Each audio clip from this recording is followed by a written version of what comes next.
Hey everybody, Casey here with Life Abstract Gaming, and we're approaching the end of this year. And just last week, the video game industry gathered to celebrate that year. Let's talk about the 2017 Video Game Awards.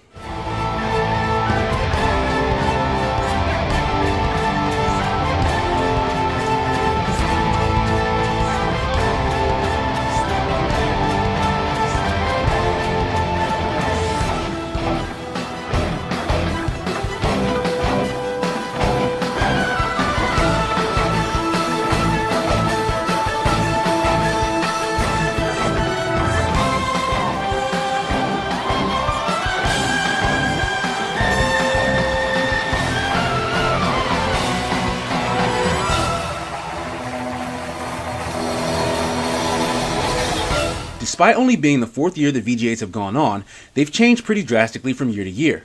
It started off as a Spike TV televised event with borderline gratuitous advertising and celebrity involvement. It was loud and garish in the way you'd see the average gamer portrayed in popular media. It still maintained an air of legitimacy because it was able to secure several world premiere game trailers and announcements from major studios. That's the kind of thing the medium as a whole just can't ignore. It wasn't long before the show divorced itself from TV, which was part of the reason it needed all those advertising dollars and endorsements. It became a much smaller live-streamed event called VGX that dished a lot of the pomp and circumstance we normally associate with an awards show. But Jeff Kiley, the show's creator, a well-respected games journalist and host, didn't seem to like that less formal presentation.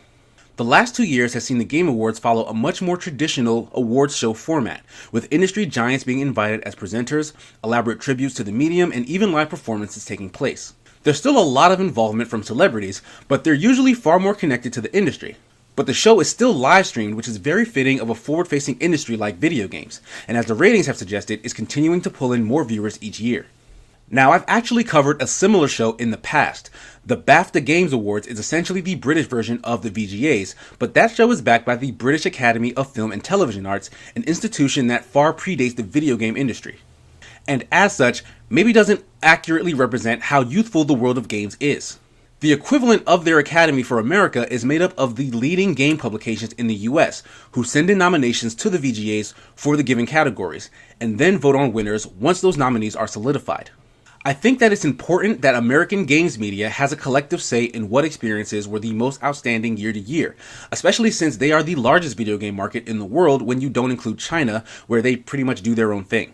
While I don't really want to give a rundown of all the awards categories and winners, as that's something you could easily look up on your own, I will still quickly go through some of the show's overall highlights, as well as the games I found most deserving of the awards they took home, i.e. games I actually played.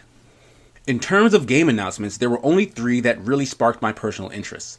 Soul Calibur is a long-running franchise that hasn't seen a new release since 2012, and that last release wasn't exactly a series high note. With 6 on the way, I'm hoping my second favorite fighting game franchise can recapture its former glory. Bayonetta 3 was announced as a Nintendo exclusive just like 2 before it, which was equally as surprising as it was awesome.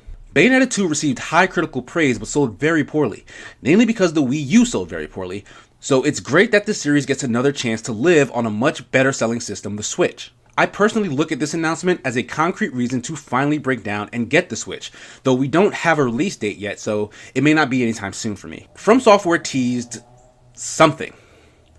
It was seriously only a couple seconds long and featured nothing but a close-up image of a bloody thread on a strange contraption. No dialogue, just the words, "Shadows die twice," which to me mean absolutely nothing, but I'm sure the internet is bursting with theories. As an extreme fan of the Souls games, I did a video on Souls-likes, and with Bloodborne being my favorite of them all, I really hope this is teasing Bloodborne 2, but it very well could be something new entirely, and I'd be okay with that. The award show itself had beautiful orchestral renditions of several noteworthy game themes done by Edward Tribeca, who's behind probably all the orchestral music of the movies, TV, and games you love. But of all the presentations and presenters, Hazelight developer Joseph Ferris most definitely stole the show. He was only supposed to introduce a new trailer for his upcoming game, A Way Out. Instead, we got this. Okay, fuck the Oscars, you know? Fuck the Oscars! Fuck you! I'll tell you! His rant went on for a while, and Kylie was getting noticeably annoyed, but I can't be the only person who found this to be hilarious. Finally, in regards to the actual award recipients, I was so glad to see Hellblade: Senua's Sacrifice take home 3 awards, which were amazingly fitting. Best Audio Design, Best Performance, and Best Impact.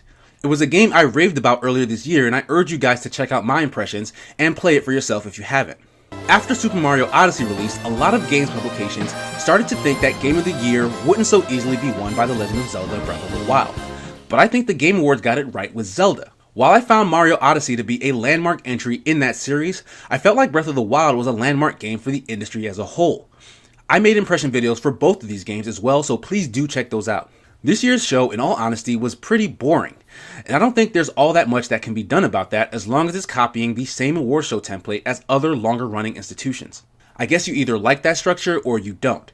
However, it does put video games in the same cultural space as other revered media like film, TV, and music, and that's the whole point. To legitimize the artistic merits of the video game medium by celebrating the outstanding achievements year to year. The VGAs are essentially a necessary part of games growing up. So, what are your thoughts on this year's Video Game Awards? Did you find it entertaining? Were there any announcements you got excited for? Did the games you wanted win awards? Let us know. We're listening.